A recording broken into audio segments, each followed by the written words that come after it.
Sykes pico agreement کی شروعاتی شرطیں مزید الجھنے لگیں جب ورلڈ وار 1 سے پہلے برٹشرز نے عرب کے ساتھ وعدے کرنا شروع کر دیے۔ ان کو آٹومن امپائر کے خلاف اکسایا جانے لگا اور وعدے کیے جانے لگے کہ اگر وہ ورلڈ وار 1 میں آٹومن امپائر کے خلاف کھڑے ہوں گے تو ان کو اپنا الگ اور آزاد ملک دیا جائے گا۔ اس کے ساتھ ساتھ برٹشرز نے ایک اور وعدہ بھی کیا تھا یورپ میں رہنے والے جیوز کے ساتھ۔ اس وقت جیوز کو دنیا میں کوئی بھی ایکسیپٹ نہیں کرتا تھا، لہٰذا ان سے وعدہ کیا گیا کہ ورلڈ وار 1 جیتنے کے بعد ان کو پیلسٹائن میں اپنا خود کا ملک دیا جائے گا۔ ورلڈ وار 1 جیتنے کے لیے الائز کو آئل کی بھی سب سے زیادہ ضرورت تھی۔ برٹشرز نے سب سے پہلے 1908 میں ایران سے آئل ڈھونڈ نکالا تھا، پر یہ اتنا زیادہ آئل نہیں تھا۔ جنگ میں ٹینکس، پلینز، گاڑیاں اور دوسری مشینری کے لیے زیادہ آئل کی ضرورت تھی۔ اس وقت امریکہ آئل کا سب سے بڑا پروڈیوسر تھا اور برٹشرز آئل کے لیے امریکہ پر ڈپینڈنسی نہیں چاہتے تھے، کیونکہ اس وقت کے امریکن پریزیڈنٹ ووڈرو ولسن جنگ کے بعد امپائرز اور کالونیل سسٹم کے بہت خلاف تھے، جبکہ برٹش اور فرینچ تو پہلے سے ہی اپنی کالونیز کا سیکرٹ پلان بنا کر بیٹھے تھے۔ لہٰذا آئل خریدنے کے لیے امریکہ برٹشرز کے لیے ریلائبل آپشن نہیں تھا، تو انہوں نے مڈل ایسٹ میں ہی ایران کے قریب اپنا ہولڈ مزید بڑھا دیا، جہاں ان کو لگتا تھا کہ آئل کا کافی فیوچر ہے۔ بعد میں یہاں سے بہت زیادہ آئل کے ذخیرے بھی دریافت ہوئے۔ ورلڈ وار 1 ختم ہو چکی تھی اور الائز جیت چکے تھے۔ جیتنے والے الائز آمنے سامنے بیٹھے اور مڈل ایسٹ کے بارڈرز کو ایک بار پھر سے چینج کر دیا گیا۔ وہاں آٹومن امپائر آفیشلی 1922 میں ختم ہو گئی اور 29 اکتوبر 1923 کو ایک آرمی آفیسر مصطفیٰ کمال اتا ترک نے ترکی کو ریپبلک ڈکلیئر کر دیا۔ ابھرتی ہوئی ترک گورنمنٹ نے فوراً برٹشرز کے خلاف بغاوت کر دی اور اگلے 2 سالوں تک الائز کے خلاف جنگ جاری رکھی۔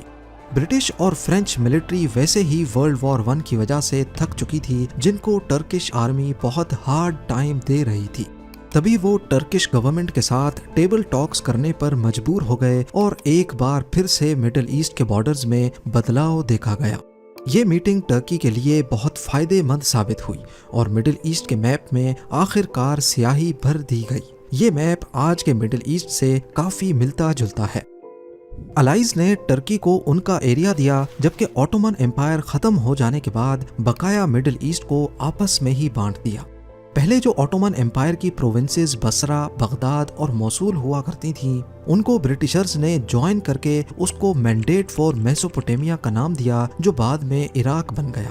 حالانکہ ان پروونسز میں الگ الگ ریلیجن اور کلچر کے لوگ رہتے تھے، لیکن بنا سوچ وچار کے ان کو آپس میں مرج کیا گیا، جس کے اثرات عراق کی انٹرنل اسٹیبلٹی پر گہرے داغ چھوڑنے والے تھے۔ موصول کے لوگ کرڈش نسل کے لوگ تھے، بغداد میں زیادہ تر سنی مسلمان، جبکہ بصرہ پروونس میں شیعہ مسلمان بستے تھے۔ ورلڈ وار 1 کے بعد برٹش نے آفیشلی کویت کو بصرہ پروونس سے الگ کر کے 1960 تک اپنا پروٹیکٹریٹ بنائے رکھا، پر کیونکہ یہ عراقی پروونس بصرہ سے فورسفلی الگ کیا گیا تھا، اسی وجہ سے آنے والے سالوں میں جب برٹشرز چلے گئے تو عراق نے کویت کو اپنا حصہ ماننا شروع کر دیا، اور پھر 1990 میں اسی کلیم کو لے کر صدام حسین نے کویت پر حملہ بھی کیا۔ عراق برٹشرز سے آزاد ہونے کے باوجود بھی کافی بکھری ہوئی حالت میں تھا۔ کرد، سنی، شیعہ، ان کے آپسی جھگڑے اور ساتھ میں ان کا کویت واپس پانے کا دعویٰ دونوں ملکوں میں گہری ٹینشنز کا باعث بنا۔ ایسی ہی کچھ غلطیاں لیبنان اور سیریا میں بھی کی گئیں۔ لیبنان کو کرسچنز کی میجورٹی کی بنا پر آزادی دی گئی، جبکہ اس میں سنی اور شیعہ عربز بھی کافی تعداد میں بستے تھے۔ اسی طرح سیریا میں بھی کرسچنز، سنی، شیعہ اور دوسرے مذہب بھی پائے جاتے تھے، لیکن ان ساری آٹومن پروونسز کو بھی مرج کر کے جان چھڑانے کی غرض سے سیریا بنا دیا گیا۔ 1930 میں ٹرکی نے فرینچ گورنمنٹ کے سامنے سیریا کی ہاٹے پروونس واپس مانگنے کی ڈیمانڈ رکھی۔ فرانس کو ڈر تھا کہ ٹرکش گورنمنٹ نازی جرمنی سے نہ جا ملے، اسی لیے فرانس نے ہاٹے پروونس ٹرکی کو دے دیا، جس سے سیریا اور ٹرکی کے بیچ ایک نیا تنازعہ کھڑا ہو گیا۔ اس کے علاوہ یوفریٹس ریور، جو کہ اصل میں ٹرکی سے شروع ہوتی ہے اور سیریا سے گزرتی ہوئی عراق میں جاتی ہے، یعنی ٹرکی اگر چاہے تو یوفریٹس ریور کا پانی روک سکتا ہے، جس سے ان تینوں ملکوں کے بیچ کانفلکٹ پیدا ہونے کے چانسز مزید بڑھ گئے۔ 1946 میں سیریا فرینچ کالونی سے آزاد ہوا، لیکن یہ آزادی شروع ہوئی جھگڑے سے ہوئی۔ اٹھتے ساتھ ہی انہوں نے ٹرکی کی ہاٹے پروونس اور لیبنان کو کلیم کرنا شروع کر دیا۔ بنا سوچ سمجھ کے جان چھڑانے کے لیے جو ڈویژنز کی گئیں، ان سے پیدا ہونے والے مسئلے ایک طرف اور دوسرا مسئلہ آئل نے کھڑا کر دیا، کیونکہ آئل بھی ان عرب کنٹریز سے نکلا جہاں آلریڈی اتنے سارے مسئلے چل رہے تھے۔ مثال کے طور پہ عراق میں جہاں سے آئل نکلا وہ لوکیشنز تھیں بصرہ اور موصول، جہاں شیعہ عربز اور سنی کردز بستے تھے، جبکہ باقی پورا عراق سنی عرب تھا۔ اس کی وجہ سے عراق کو آئل کی ڈسکوریز کو سنبھالنا کافی مشکل ہو گیا۔ ایران میں 90% آئل خوزستان سے نکلا جہاں شیعہ عربز رہتے تھے، جبکہ باقی پورے ایران میں پرشین شیعہ کا ہولڈ تھا۔ کویت، جس کو آلریڈی عراق اپنا حصہ مانتا تھا اور یہ کارڈ وہ کسی بھی وقت استعمال کر سکتا تھا، وہاں بھی آئل نکل گیا، جس کی وجہ سے عراق اور کویت کے درمیان معاملات مزید خراب ہونے لگے۔ کل ملا کر بات اتنی ہے کہ پورے مڈل ایسٹ میں سے کافی سارا تیل نکلا، تقریباً پوری دنیا کی آئل ریزروز کا بھی آدھا، اور یہ سارا تیل ان لوکیشن سے نکلا جہاں آلریڈی ریلیجن اور کلچر کی بنا پر جھگڑے چل رہے تھے۔ اس کے علاوہ بڑی کنٹریز جیسا کہ امریکہ نے بھی یہاں تیل کی وجہ سے مداخلت شروع کر دی، جس نے مڈل ایسٹ کی صورتحال کو بد سے بدتر بنا دیا۔ لگے ہاتھ برٹشرز نے جیوز سے کیے گئے وعدے کو پورا کرنے کے لیے ان کو پیلسٹائن میں اپنی خود کی اسٹیٹ بھی دے دی، جس کے اسرائیل کے نام سے آج پوری دنیا میں چرچے ہو رہے ہیں۔ اس وقت پیلسٹائن کی اپنی پاپولیشن وہاں موجود جیوز سے تقریباً ڈبل تھی، لیکن پھر بھی جیوز کو پیلسٹائن کی 62% جبکہ عربز کو صرف 38% زمین دی گئی، جس کی وجہ سے پیدا ہونے والا کانفلکٹ آج تک لڑا جا رہا ہے۔ یہ پارٹیشن اٹھتے ساتھ ہی عربز نے ریجیکٹ کر دیا، لیکن آبویسلی جیوز نے اس کو قبول کیا۔ شروعات میں کوئی ایک بھی عرب اسٹیٹ نہیں تھی جس نے اسٹیٹ آف اسرائیل کو قبول کیا ہو، بلکہ زیادہ تر عرب اسٹیٹس نے 1948 میں اسرائیل کے خلاف جنگ کا اعلان کر دیا۔ برٹشرز اور امریکنز کی مدد سے اسرائیل، جو چاروں طرف عرب اسٹیٹ سے گھرا ہوا تھا، یہ جنگ جیت گیا، اور یہیں سے شروعات ہوتی ہے ایجپٹ کے کمال عبد الناصر کی۔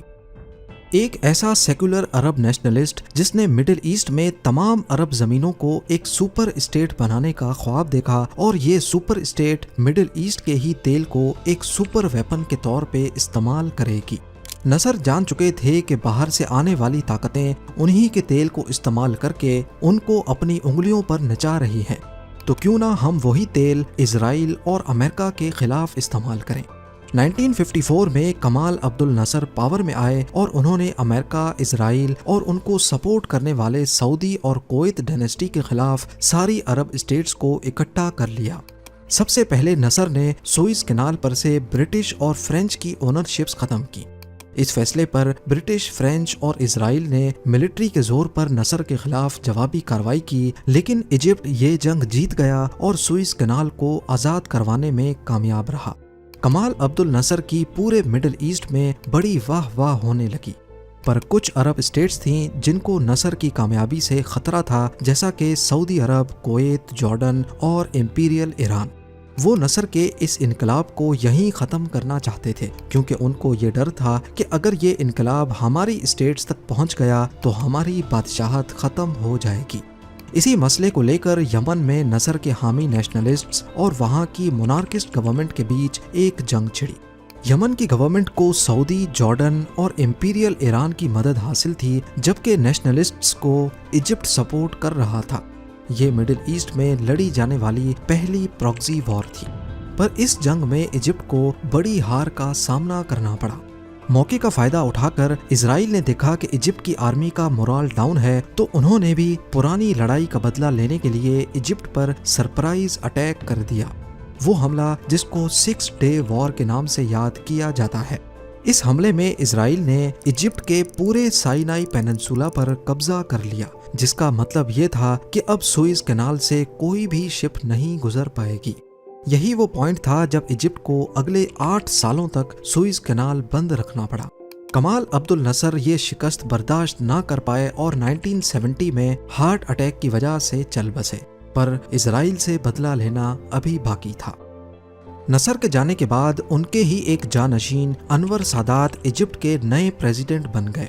انہوں نے سیریا کے ساتھ مل کر اسرائیل پر حملہ کرنے کا منصوبہ بنایا اور 6 اکتوبر 1973 کو اسرائیل پر دونوں سائیڈوں سے سرپرائز اٹیک کر دیا۔